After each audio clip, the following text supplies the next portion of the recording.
Welcome to the Alcohol Tipping Point podcast. I'm your host, Deb Maisner. I'm a registered nurse, health coach, and alcohol-free badass. I have found that there's more than one way to address drinking. If you've ever asked yourself if drinking is taking more than it's giving, or if you've found that you're drinking more than usual, you may have reached your own alcohol tipping point. The Alcohol Tipping Point is a podcast for you to find tips, tools, and thoughts to change your drinking. Whether you're ready to quit forever or a week, this is the place for you. You are not stuck and you can change. Let's get started.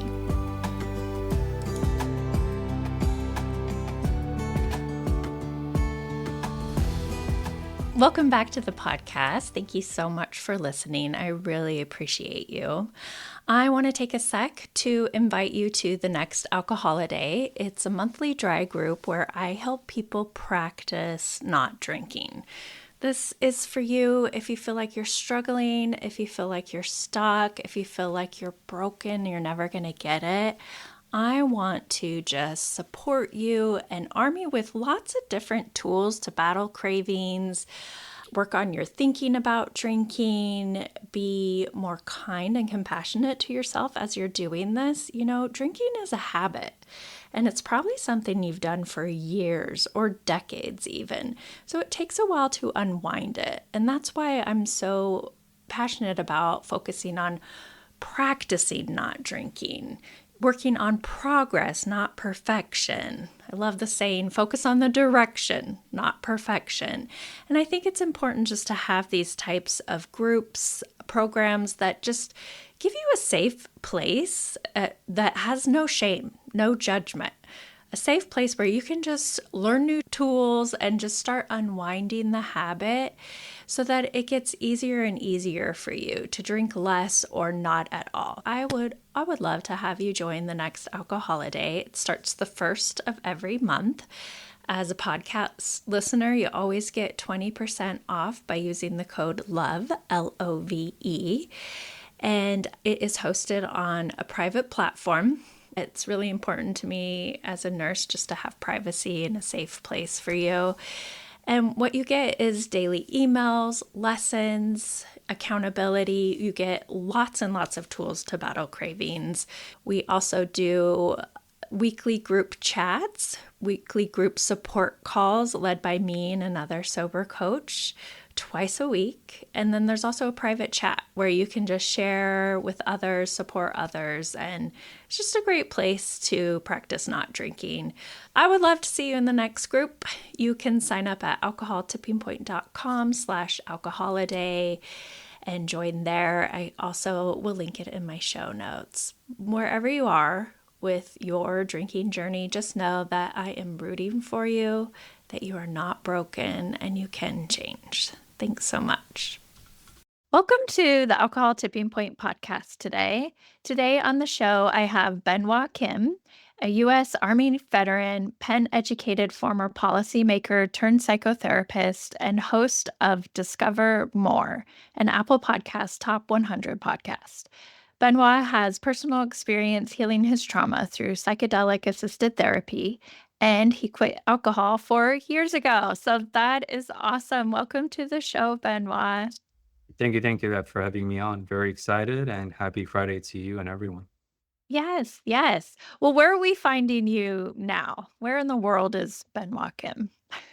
I am in the notorious city of palm trees and traffic, aka Los Angeles, where we pay 30% more cost of living for the sun tax, even though it's been pretty gloomy lately. But I am reporting from Los Angeles. Okay, awesome. Yeah. Well, I would just love to first I want to ask, because you for someone who looks so young, I'm just assuming you're younger, like you have done a lot in your life and have had like this big pivot change. So can you just kind of share a little bit more about who you are and what you do, what you're doing now? hmm I am teetering towards my mid 30s, but I do look young. Shout out to my parents for their genetics. And I I hear that often. A lot of my guests and people I interact with are in their 40s and 50s. That's the chapters of life I'm in, frankly, as a business owner, as a full-time psychotherapist. And I kind of want to start with one of my favorite quote in business. I think a lot of us, we underestimate what we could achieve in a year, and we overestimate what we could deliver in 1 week. And because of my policy background, I've always had this, I guess, preference or enjoyment with systems thinking.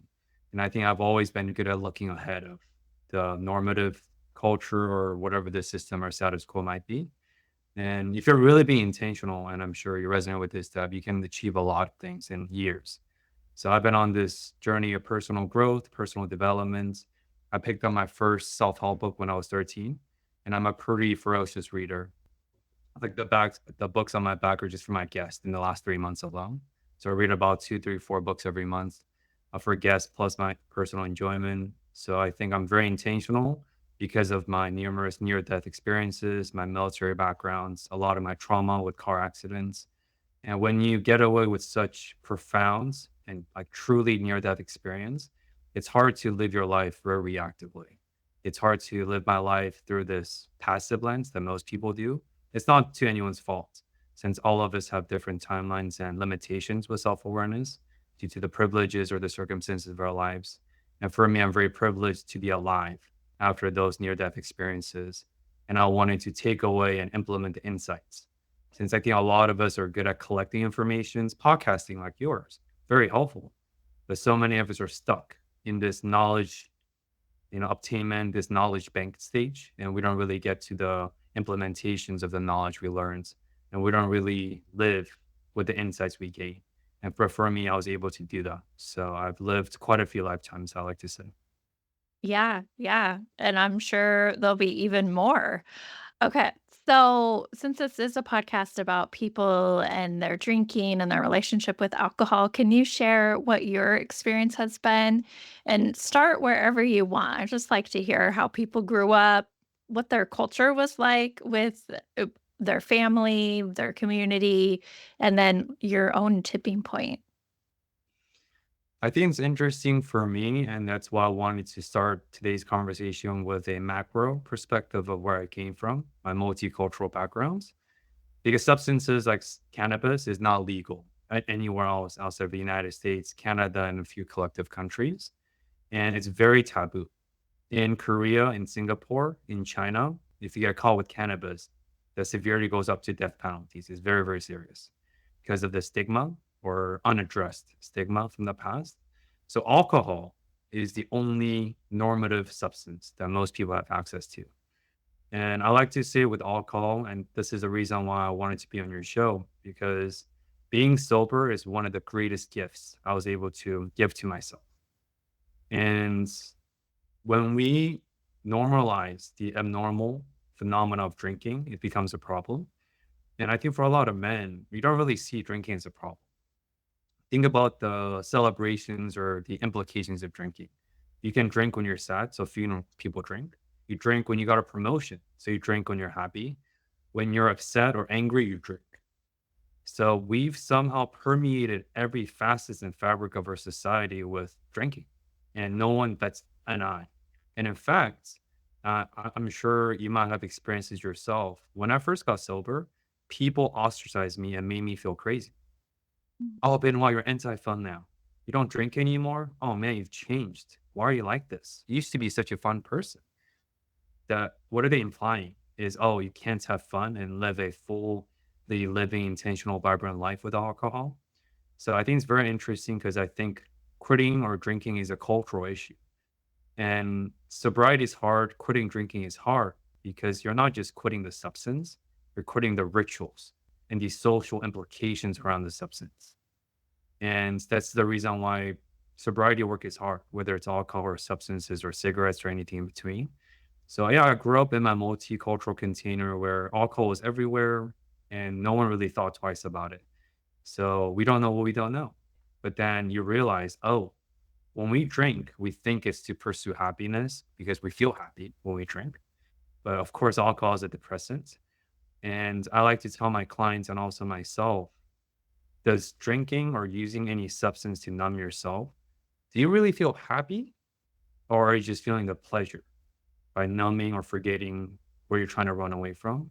And if you really think twice, you're like, hold up, you're right. doesn't make you happy. It is pleasurable, and it does make you forget the pain. With the pain pleasure principle, we run faster away from pain than running towards pleasure. So I think it really speaks to for me on a macro level as a former policymaker. I think the abnormalizations or the normalizations of abnormal drinking, it's a symptom of a bigger problem, which is the issues, the pain, the suffering, the inequities, and whatever pain we're all trying to run away from. Yeah, yeah. Thank you for the big picture. And then how about you personally? Like, did you grow up in California? Was drinking around when you were growing up? Can you just share more about your personal experience with drinking? So for me, it's an interesting story because my family didn't really drink. I grew up with a single mother in a household, and of course, it's very, very stressful. But she never really drank because she had to be a businesswoman for me and my younger sister. So she didn't really have the capacity to drink because she needed all of herself to survive as a woman in the workforce, especially in a more paternalistic societies like Asia. Way more sexist, way more paternalistic than the United States is because of the old school or, Asian mindset. So I didn't really So grow. oh, yeah, sorry, Benoit, I just Mhm. wanted so did you grow up in the United States or this was in Asia? It was both because I didn't Oh, come to the okay. United States until I was 15. Oh, wow. Okay, Mhm. yeah. And where were And you at with your mom and sister growing up? it was both Korea, China, and then the United States. Okay, got it. But it's relevant because the drinking age is 19 in Korea, for example. But then most people drink. If you go to 7-Eleven, they don't really card you because, again, it's very normalized and people don't really think twice about it. So I didn't have any personal exposure to drinking, but that was a problem for me. This is why I'm building the stage because I didn't have any healthy role models or primed exposure to drinking when I was young. So when I came to the United States and I got exposed to this binge drinking culture, because in Korea and China, the cultures I'm familiar with, we drink with food. Drinking is not the main intentions or the avenue. Drinking is an add on. When we're having food, when we're catching up with friends, we happen to drink. Whereas in America, we cater and we design everything around drinking. You're going to see Beyonce or Taylor Swift, cool, but drinking is the main center. They think it's for Taylor Swift, but you're going there to drink. And Taylor Swift happens to be the performer for that weekend, I suppose. So I drink heavily in the college setting, but again, it's normalized. Everybody drinks. So why would you think twice about it? But that became a problem. I became a very, very high functioning alcoholic. I would drink all the time because I was afraid of being by myself. And drinking was a perfect avenue. I'm very extroverted. All my friends drank. I was in different social groups. So every avenues and vehicles I was with, I was able to be permitted to drink and no one thought twice about it. And then it wasn't a problem until it became a problem. And I'm sure we'll go into the catalyst of why I started drinking 4 years ago and how life changing that was. And it truly has been life changing for me. Mhm. Yeah. Yeah. Well, keep going with your story. So I think a lot of us, we sort of need this forced speed bumps. I'm a very metaphorical thinker. What I mean by that is we have these events happen. Sometimes it's big, sometimes it's small, sometimes it's catastrophic, hopefully not. But I think life has a way of slowing us down through speed bumps because not all of us have the self awareness or cultivated practices or social support to slow us down, to check us. So for me, I had a lot of these speed bumps, but I want to share a very, very, I guess, close story to my heart. It's very endearing to me. It was very traumatic at the time, but now it has really helped me with a lot of insights, and I am who I am today because of this situation. So I've had a lot of commitment issues growing up. Single child, single mother family households. I never saw any references or success stories with love. So I never really believed in love because I never saw it. Simple as that. Because all of the adults, we are children who grow older. That's what adults are. So I met my current wife and we've been together for 5 years. And if you look at my timeline of drinking and quitting drinking, it's coincided with my relationship with her because she was a huge inspiration to that. So I'm never physically violent, never been, never will be, but I was verbally and emotionally violent. I'm very articulate. I can flush out my thoughts in a very organized manner. And that's a strength. That's one of the reasons why my wife, Becky, fell in love with me. But as you might know, our strength can turn very ugly and turn into weakness during conflict or during arguments. So I would say very hurtful things to try to hurt her because, that's what anger does. But when you're sober, it's fine because if you're self aware, you have these cultivated practices, you can kind of slow down. Metaphorically, you see the train leaving the train station and you know the house is about to burn down. So you're like, whoa, this is not good. Let's de escalate if you're sober. So you create, let's time out for 5 minutes. Let's leave the space and we'll come back when we're less emotionally charged because you don't want to say things that hurt each other, especially your loved ones, like your intimate partner. But when you're under the influence, there's no coming back. There's no reeling back. Your willpower, your self regulation, your self control goes down. Of course, that's what alcohol does. And I've made one too many mistakes when I was drunk. I said very hurtful things to her, my wife. And I want to bring this back to before we came to the city of palm trees, Los Angeles. We were in Philadelphia. She's a physician, and as you might know, medicine matching process is very inflexible. After med school, you go to wherever the residency program you get into, hyper competitive process. You just go. There is no negotiation. You just do what they're told. It's just a national process. And I was going through my career pivot from policymaking to clinical psychology and therapy, which is what I'm doing now. So I was a lot more flexible versus her. So I was leaving my career and leaving the city that I loved, Philadelphia, for her. A week after we signed our lease in LA from Los Angeles, or in LA from Philadelphia, a month before we were going to move across the country, me for her and with her, she actually broke up with me. We had a send off party hosted by my friends to send us off. The party was amazing. Of course, this is the story of alcohol. Everything always starts off great until it doesn't. So just like micro, the party started amazing, but then triggers happen, emotionality, things happen. And we got into an argument. And this was the one time that she said, Benoit, you don't deserve me.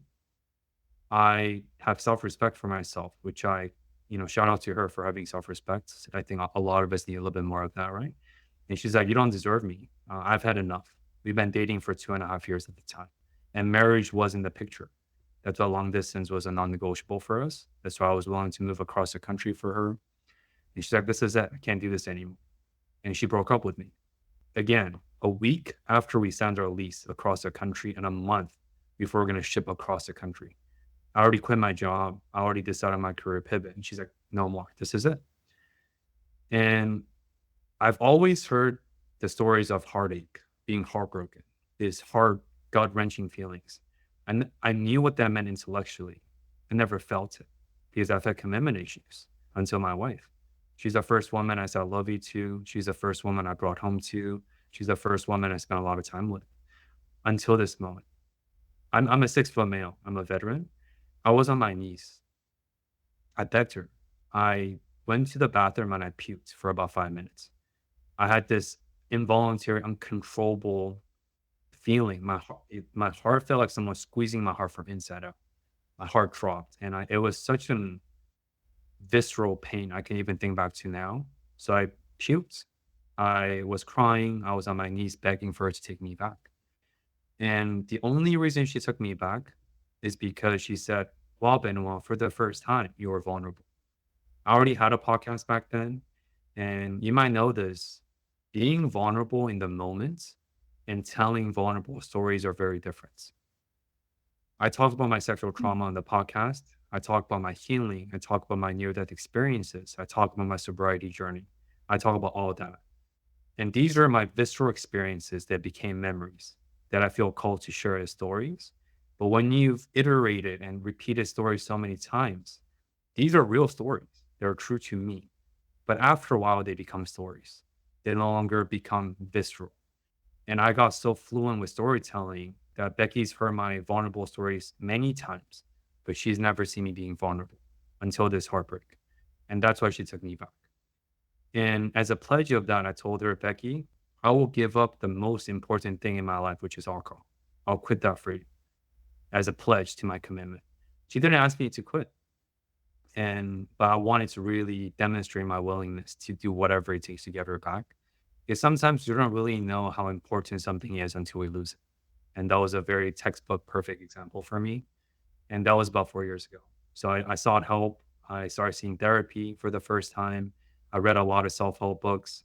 I've pivoted my self help focus from personal development, all these incessant, endless intellectualization to actually do something about it.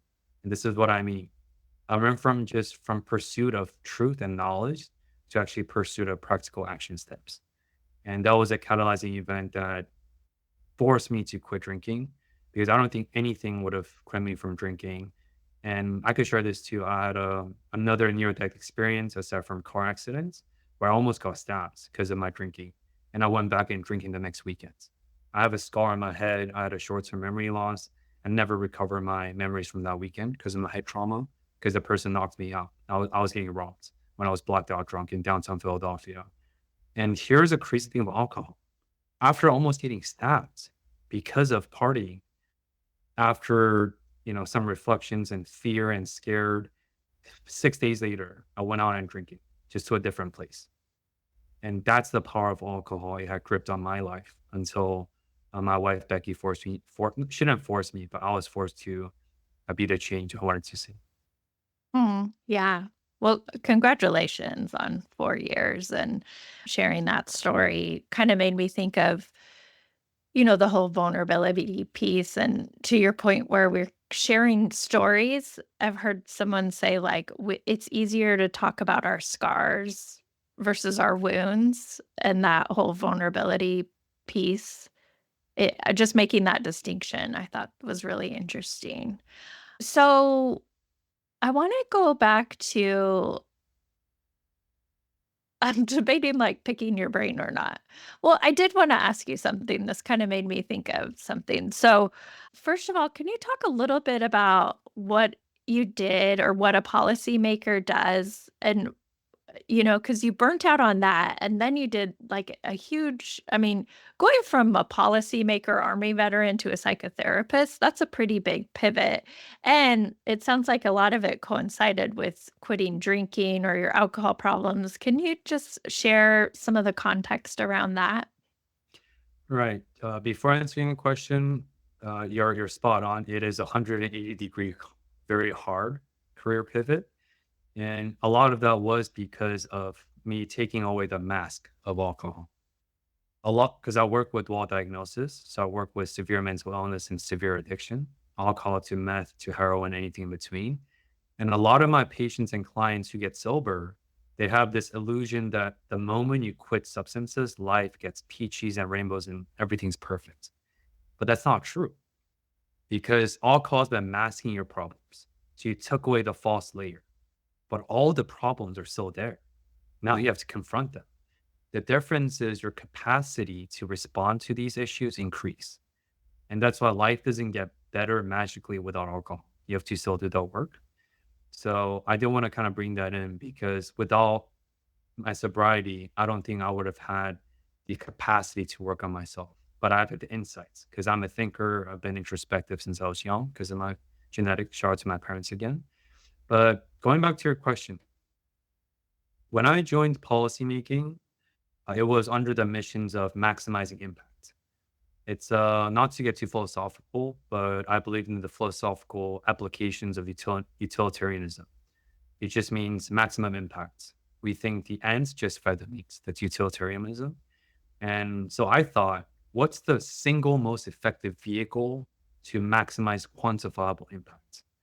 Being a doctor, being a nurse, being a therapist, being lawyers, being helpers, we get to help 100, maybe 80 people every year, which is amazing.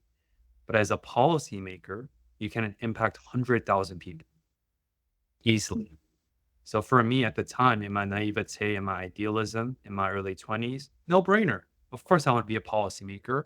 I want to be the change. I want to maximize change, whatever it costs. But it gets really dark because being the most effective impact maker and policymaker, from my experience and from the people I've seen, it comes with this insidious, invisible, hidden cost. And but before that, let me explain to you, like you said, what do we do? People get policymakers and politicians confused. As I like to say, this is a joke. Politicians are bad actors who didn't make the cut in Hollywood, so they became actors in the political offices. So politicians are about charisma. It's about marketing. It's about connections. It's about rhetorical skills. It's about galvanizing or gathering support of your constituents. That's what politicians. This is relevant because we're recording this a couple of days after the election, right? So that's politicians. Policymakers are people who work behind the scenes. We work with grants, we submit grants, we identify areas of shortcomings based on municipal or state or federal level. I work with on a municipal level in Philadelphia with some state grants with Pennsylvania. So we work with different nonprofits, NGOs, impact makers, small or big, and we try to advocate and pass a bill or policy that's helpful for the city or the state. And but even that, there's a lot of corruptions because based on who you know, based on precedents or the patterns of the past, certain grants get approved a lot easier than the other grants. And a lot of that has nothing to do with urgencies or dire needs. Unfortunately, not.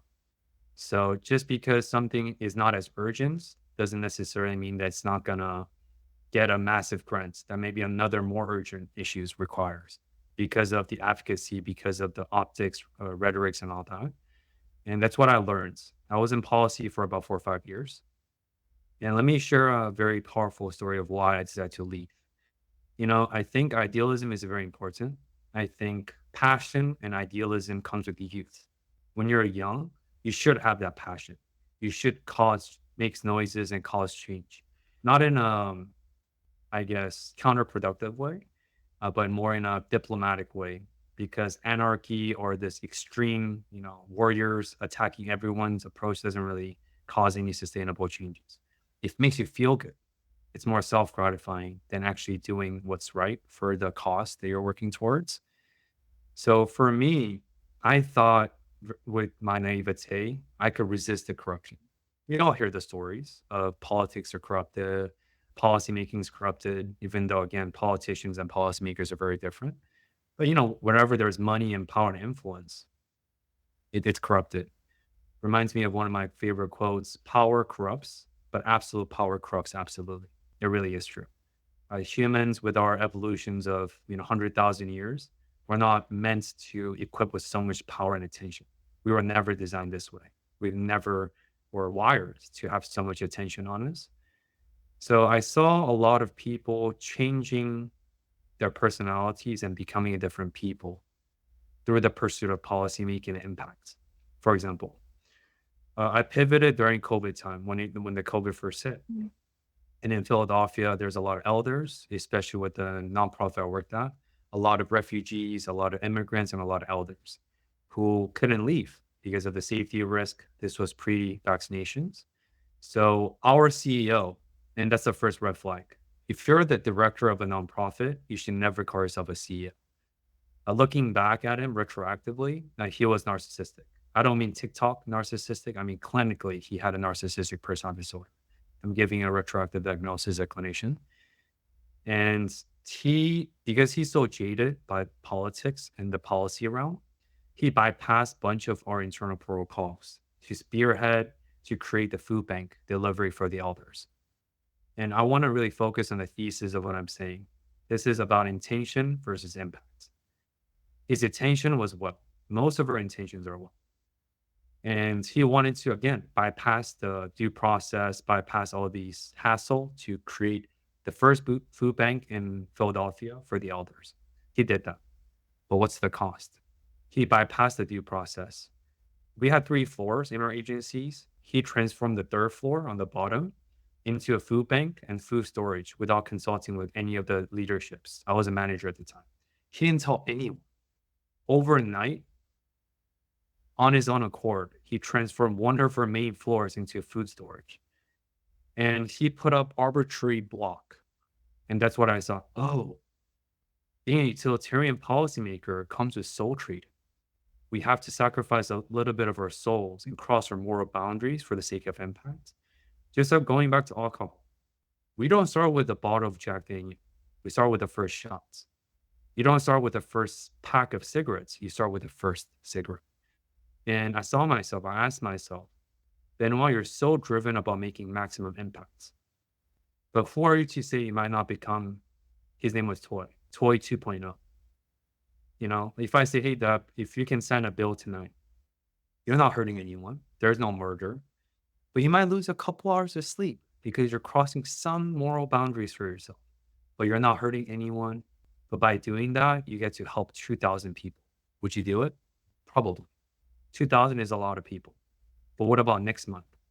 Hey, this time you get to help 20,000 people, but you might have to lose a whole night of sleep. It's tougher this time, but you probably still do it as long as you're not hurting anyone. But what about next year? What about 10 years? What about 20 years?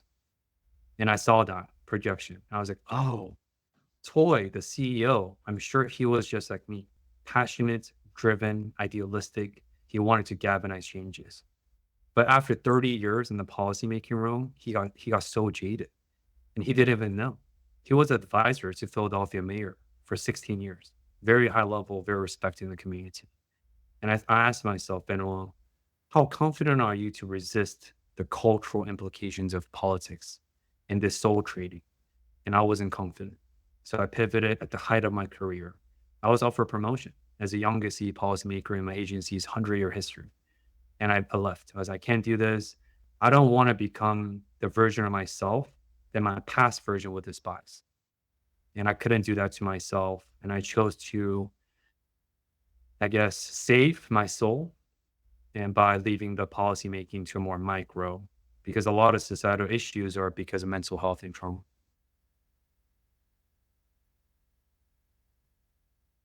Yeah, thank you for sharing that story. And it's so complicated morally too, like because he was doing a good thing with the food bank. I can just see like just all the kind of ethical, moral, just all the thoughts that go into that. So big picture, if we're talking policy making and government, I'm just curious your thoughts on this. Like, do you see alcohol changing big picture? I think we're going to have the FDA come out with new recommendations for what amount of alcohol is safe for our health, quote unquote. Like, uh, do you know anything about that? Any thoughts about that with your background and making change on a big level? That's a vast question, and again, I've left the policy sector years ago now, so I don't really watch the news. I'm not as attuned to it, but per my 2 cents, I think alcohol is tough if you go back to the history of tobacco. In terms of public health initiatives and American history, the most successful case study we use is cigarettes. In 1940s and 50s, you can smoke cigarettes on the plane on Formula One, F1 racing, and every billboard, every fabric, cigarettes were the shining example. People were saying nonsensical, like pseudoscience, like cigarettes helps you sleep, increase your heart functions, it makes you healthier, right? All these crazy science, if we look back now. But that was because of the power of lobbies. We're not even talking about lobbyists. That's another 6-hour conversation. That's way too convoluted. But why am I bringing up cigarettes? Because we as a country, through the backing of science, since science has to be the underlying, I guess, backbone of everything we do, science isn't everything. But in terms of health, of course, you're a nurse, we do need science and empirical evidence that they do matter. Our country came together and we collectively recognized that tobacco and cigarettes are awful for your health. It's called 99 plus chemicals get ignited with the smoking papers. And the inventing of filters is the single driving reason why tobacco got so much more potent and so much more unhealthy, since tobacco has been with us for eons. And I don't know if we will get to talk about this today, but I think the evolution of humans with substances is also very interesting because humans have gravitated towards mind altering substances for thousands of years. This is not new, but the potency is new. So I bring that in because to create such a powerful and impactful public health initiative like tobacco, that took years and decades. and took less divisiveness in the Congress. Everything came together. Because collective impacts requires collective contribution. But while I'm more cynical about alcohol compared to tobacco, because tobacco is not as normative and not as normalized like alcohol. Tobacco smells. Some people cannot handle the smell of tobacco, the sticky fingers, or all these cross contamination to other people. So when you smoke a cigarette, it impacts other people. So it's not just about you and the substance. But with alcohol, sure, there is drunk driving, there's all these tragedies, but day to day, drinking is a very individual thing. So I think it kind of goes back to this individual freedom, individuality that America was founded upon.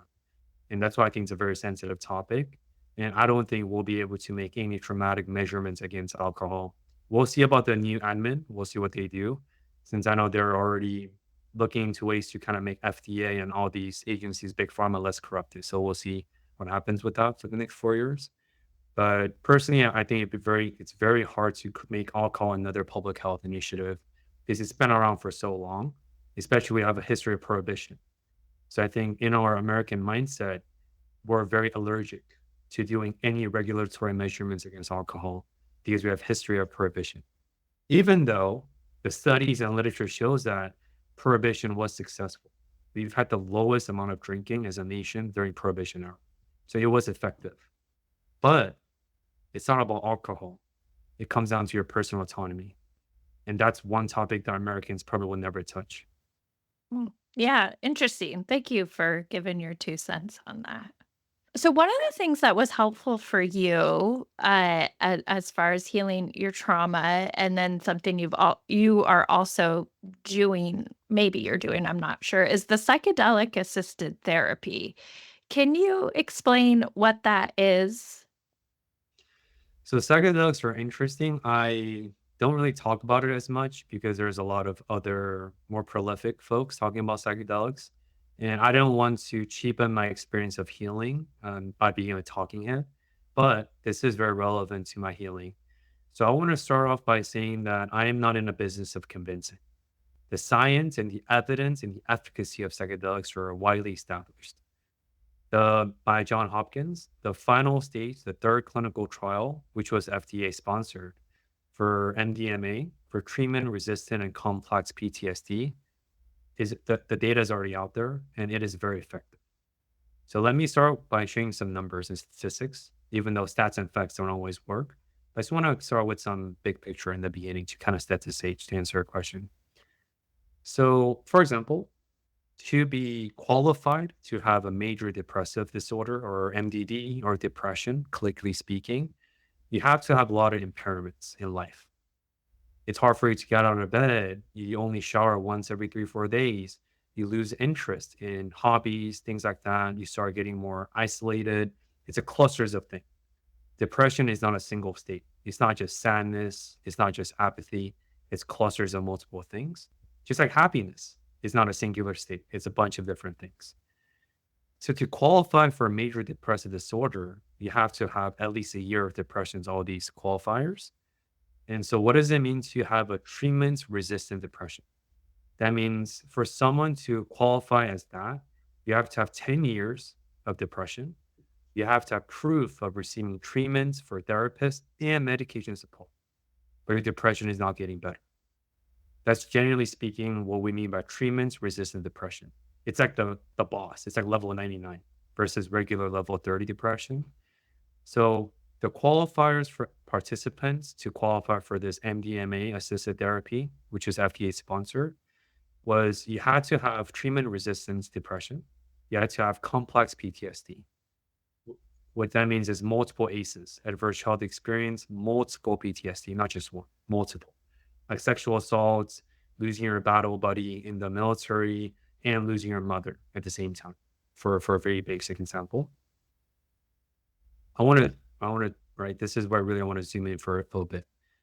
What that means is these 113 participants who are eligible for this study, they've been seeking help for decades, but their symptoms are not getting better.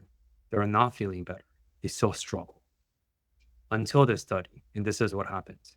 Within 4 sessions, Doug, 86% of 113 participants, 10 people dropped out. So it was about 103, give or take towards the end.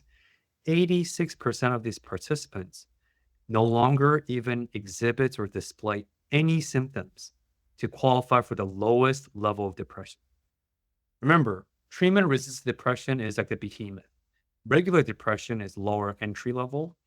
86%, they don't even qualify for regular depression after decades of being on medications, receiving therapy support in 4 sessions. This is the effectiveness of psychedelics. It's so powerful that people say it's like a 10 years of therapy packed into one. But there are some caveats. I've shared this metaphor on the podcast before. Imagine you're launching a GPS navigation system on a rocket ship. Because I like to tell my clients that therapy is not doing the work. Therapy is part of the work. It's a navigation system. You work with an accredited professional. They provide helpful insights and directions. Hey, why don't you try going on this path? What about this path? Have you thought about this?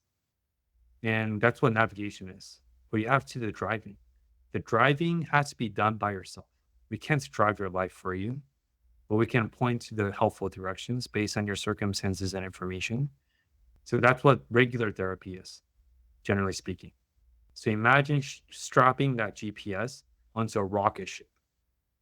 It's accelerating at such an exponential speed. Of course, it's more powerful. But what does that mean, though? You have to put in 10x more effort. You don't get to derive this amazing transformative impact without putting in the work. Imagine driving a regular car. You have to put in the work. Imagine driving or navigating a rocket ship. It's so much more powerful. So that's why it is one of the most effective trauma modalities now, along with EMDR, eye sensitized, right? Trauma therapy, CBT is pretty widely accepted, but psychedelic therapy right now for trauma is considered by many scientists and scientific and therapeutic communities as single-handedly one of the most efficacious modalities, period. And this is the reason why I was able to benefit with my own sexual trauma. And I'll keep this a little bit shorter too. About 1 in 7 men get sexually assaulted. Of course, for women, it's a lot more obvious as it should, but 1 in 7 men get sexually assaulted. That's a staggeringly high number. And I was sexually assaulted my freshman year in college. So this was 2017. So 7 years ago, 8 years ago. I spent 6 years trying to heal through my trauma. And I hate the term overcome. You will never hear me say overcome your trauma on the podcast or offline in real life. There is nothing to be overcome. You may not like what happened to you because life is larger than we are. The circumstances of life is so much more powerful than what we can do. We don't get to bend life per our will. We just get to respond and live our meaningful life with this currents of life. So we are all the victims of larger circumstances, but we can do something about it. So I sought out different help and nothing was working, nothing. Until I came across this undergrounds, since it's still not federally legal and it is a class 1 substance. So it is a felony, except Oregon, who decriminalized everything a while ago. And within 8 hours, I was able to forgive the perpetrator. Think about this. I spent 6 years trying to heal through my sexual trauma, and I wanted to forgive, not for the sake of her, but for the sake of me. I think forgiveness is about giving our permission to move on with us. It's not about the other person. It's about us because we have to keep living. We cannot just get stuck. Being stuck in a while is fine, but if it's too long, it's unhealthy for you based on the goals that you have. But within 8 hours of psilocybin, which is the substance I know the most, or magic mushrooms, as people like to say, within 8 hours, Deb, I had this thought. It was so crazy, not thinking back. I wanted to look her up on Instagram and message her saying that, hey, I don't even remember her name anymore. I was like, hey, I forgive you. I wanted to tell her that I forgive her. Not for her, but for me as this final closure. I couldn't find her, so I gave up after like 30 seconds. So I never really reached out. But think about that power. I spent 6 years struggling, being stuck. But then with 8 hours of therapy, with psychedelic-assisted therapy, and granted, I've been putting a lot of work. I didn't just from doing nothing to psychedelic and bam, rainbow, healed, sure. That's not the case. I kept putting in work. So it might be the combinations of all that. But within 8 hours, I forgave myself to move on. I forgave her for the trauma she inflicted into me. And because of that, and this is what mental health means to me, because I was able to heal through my sexual trauma, I was able to meet my fiance, who became my wife. Because that's what trauma is. Trauma to me is interruptions of pattern. You thought the world was safe. You thought everything was familiar. You thought you knew how the world operated. And then this larger than life event happens. It interrupts that. And now you feel like the world is no longer safe. Sure, there's big T and small t trauma. So all traumas are also, it's not a continuum. But that's what trauma is. I no longer felt safe for relationships. And a lot of my commitment issues, aside from the lack of reference with love, was because of my sexual trauma. I didn't trust women anymore. I was feeling vindictive. I was angry at the world.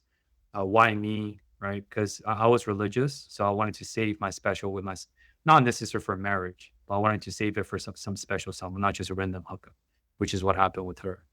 Because, she liked me for a long time and she invited me to a birthday and she took advantage of me. That's what happened.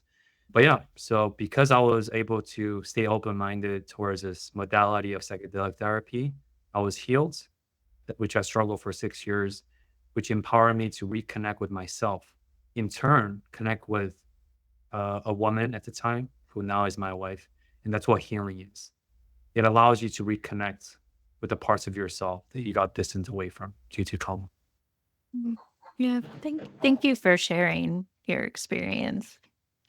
So, when we're talking about psychedelic assisted therapy, we may be talking about different psychedelics, the MDMA you said, the mushrooms, and then are you just logistically speaking, you're using that psychedelic and then there's a therapist with you talking you through things? Is that kind of how it works? I have no idea, honestly.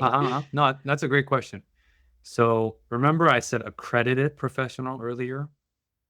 It was very intentional. It has to be accredited. Please do not look for a shaman on Craigslist, third page down, right? Just don't trust what people are saying. These are all optics. They're trying to sell you. And you're in a very vulnerable state under psychedelic state. So the clinical term is called ontological shock. Not to get too nerdy, but ontology, generally speaking, is a study of reality. That's what ontology is. And one of the mechanisms that causes someone to have a post traumatic stress disorder, because not everyone who has a traumatic experience develop PTSD, not everyone. But when that trauma or the shock or the interruptions of reality, or colloquially speaking, we call that reality breaking moment, is so powerful for a lot of folks like veterans, you develop this ontological shock. The reality as you know it is no longer it. It's changed. The reality has changed for you based on what experience. That's ontological shock. Psychedelics uses the reverse of that. It also goes through ontological shock, but it's breaking the broken reality and repairing back to a new reality that's serving you. That's why psychedelics is so powerful. That's why people have bad trips, air quote, even though I think all trips reveal helpful data if you know what to deal with it and working with a professional. So, and that is why you need a professional to sit with you. So I know you alluded to this earlier.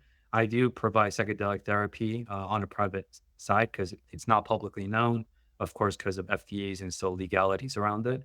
But I do provide to a select a very small clientele who I know very well, who I think it's beneficial, and I think they have the preparations. I would never recommend someone start with psychedelics. Start with meditation. Start with mindfulness. Start learning to being left alone with your thoughts and feelings.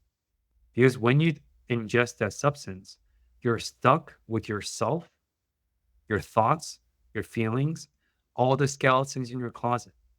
Because psychedelics goes deep into your consciousness and psyche for 6 to 8 hours. So if you don't know how to sit with yourself for 20 minutes through meditation, you will have a horrible experience being stuck with yourself for 8 hours. So it's a very tapering approach. So I like to, it's not like a full cascade. You have to taper into it. But this is a reason why you can work with a shaman, healer, whatever language you want to use. If they're trusted, if they have formal, respectable training, a lot of experience and wisdom, then you invite them to your space or you go to their space and they guide you through. You have to work with someone else because when you're under this tidal waves of tsunami of emotions and tsunami of your consciousness, you're not navigating yourself. You're literally surviving the tsunami. You need someone as an anchor, like literally an anchor to ground you, to pull you out from these intensive experience by being there, by guiding you through it. And they're not telling you anything. I want to add this very important I know. A lot of clinicians and therapists and facilitators lose their licensure and lose their practice because of sexual scandals. When you're under the psychedelic state, it's using your neuroplastics, it's neuroplasticity. It's expanding your mind. That's why it's so powerful. But because your mind is opening up, it's very vulnerable to influence and manipulation. So if you work with a unethical, horrible healer, for example, maybe they have the accreditation, they're respected. We're not surprised by respectable people doing awful things, right? So that's pretty common, human nature. They can influence you in such a subtle way. They can brainwash you. I mean, truly brainwash you. Because think about it, you're surviving the tsunami of experience. It's very powerful, but it's also very intensive. If your healer they you're with is unethical and they're trying to take advantage of you because you're a woman, you're in this vulnerable state with your eyes closed in the privacy of a home because of psychedelic experience, they can influence your psyche and you will not even know. They could touch you. For me, I never put my hands on the client when they're in a psychedelic state. I just don't because they're so hypersensitive. When you're surviving in this tsunami of experience, you cling on to anything you can latch on, including the physicality, including wherever to tell you. Instead, all we're doing is Socratic questioning. So imagine we're doing a psychedelic experience and you're trying to heal through some of your difficult trauma. And you, with your eyes closed, you're seeing all these patterns, colors, these symbolism. It's very symbolic of an experience. I will never say, hey, Dad, do this, do that. Instead, I would say, hey, what do you see? Oh, you see a door? What do you think that door means to you? You see a path? What do you think that path means? Have you seen that path before? Do you recognize the patterns before? Are these new to you? No? What do you think that means? It's very Socratic. So I'm only using what's within them to help them guide their experience. Because I don't want to interfere with their such a powerful posing experience. So to summarize, work with a accredited professional. Word of mouth is the best way since websites lie, internet lies, a lot of misinformation. So work with someone you know, preferably through word of mouth referral. Second, make sure you understand these guidelines. No physical touch. Make sure you know how they facilitate. Have a conversation with them. How do you do your normal therapy? What is your typical approach? Can you show me a demonstration without the substance? How would you talk to me about this or that? But the bottom line is don't do this by yourself. It's very powerful, but it could be a tsunami of an experience, like I said. So, how would psychedelics, I've been hearing they'll help with addiction? So this is a very exciting era to be at with healing seekers or seekers of help. So there's a lot of new emerging research in neuropsychology that indicates the potential helpfulness of psychedelics with addiction, like you said. So as you know, addiction is a brain disease. There are still counselors out there that think addiction is a moral or willpower issue. They're wrong. That's just false. It's a scientific fact. Then addiction is a brain disease. It changes the structures of your brain over time. That's why it's a brain disease. So what psychedelic does, like I said earlier, it helps uncouple your attachment and connection and the link between the substance and your derived experience. Because remember, neuroplasticity, it just means how your brain is able to form neural pathways. Any habit formation is based on neural pathways. That's what that means. And as you get older, your brain generally gets less neuroplastic than versus younger. That's why we say children are like empty canvases. They just sponge up all the knowledge. That's neuroplasticity. What psychedelic does is it puts you under a neuroplastic state. So your mind is reopening up. So all the couplings and whatever your brain is stuck with, in this case, addictions, it could actually help uncouple that and decouple that through this neuroplastic psychedelic states. So that's why there's a lot of research going on now in clinical trials working with specifically severe addictions like alcoholism, heroin, cocaine, even tobacco, cigarettes, and so on. And it's very, very promising. And we don't have to go into this, but another exciting area of applications for psychedelic for anyone that want to discover more after the show is even with like autism. And a lot of these like autistic spectrum, because it is a spectrum, it uses the term, it's called critical window. So from age 0 to 2, it's a very critical stage. That's where a lot of your tendencies, your propensities develop. A lot of like your extroversions, introversion, sure, there's genetics, but a lot of that gets developed in the critical window stage.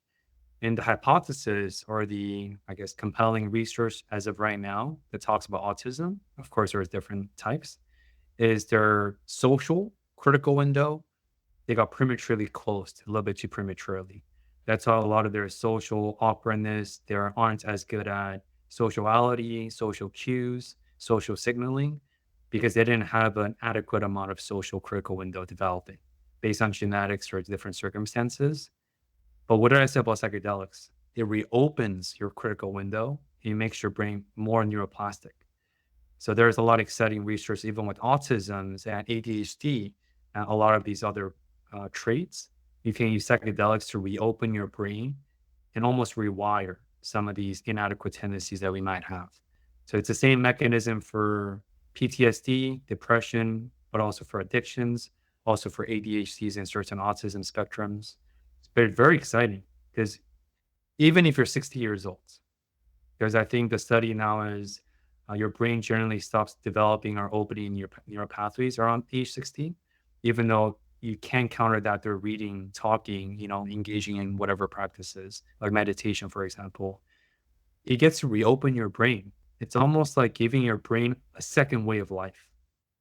And that's very exciting. And you get to truly be creative with it. And you can really uncouple not just addictions, any connection that's unhealthy for you, you can decouple that with psychedelics. And you can regroup and reformat and reconnect helpful ones through therapists, through facilitations, through other avenues. But it's a very exciting time with psychedelics. But you, Yeah. you should proceed with caution. Yeah. Yeah. Well, thank you. Thank you for sharing that. I just admittedly don't know anything about it, and this is not appealing to me at all, but I know that it has come up again and again, and that it's been really helpful for people. So I always like to have different, tools and ideas for people to try on what might work for you in New York might not work for me in Boise, Idaho. So just being open-minded about that. So thank you. And thank you for all that you've shared today. This has just been really interesting. I could tell we could talk a lot more and keep picking your brain, but I will let you go for now. Can you let people know how they can find you? Well, if you resonate with anything I shared today, if you discover more, pun intended, I have a podcast. I've had it for 5 years. I know nowadays everyone and their mothers and their cousins have a podcast. But of course, Deb has been doing this for a while too. So I really love my podcast because for me, it's an extension of education. I do think that the biggest privilege is access to information. I think that is what privilege is for me. And I really think that education is liberation. So either in my clinical practice or on the podcast, I just hopefully I can share helpful informations experientially or based on scientific backings or my clinical knowledge or just my esoteric way of thinking. Hopefully you derive something helpful for you. But yeah, discover more on Apple Podcasts, Spotify, YouTube, wherever you check it out. And yeah, no, I appreciate what you do. But I really think that education is liberation, even though there's a lot of misinformation nowadays. But hopefully, we get to do this for a long time for the sake of all you and helping others expand their horizon of understanding. Well, thank you. Thank you for sharing and congratulations again on giving up alcohol and just being another voice out there about the benefits of being sober. Like what a great life choice. Love it. Thank you. Thank you so much. Thank you so much for listening to this episode of the Alcohol Tipping Point podcast. Please share and review the show so you can help other people too. I want you to know I'm always here for you, so please reach out and talk to me on Instagram at Alcohol Tipping Point and check out my website, alcoholtippingpoint.com, for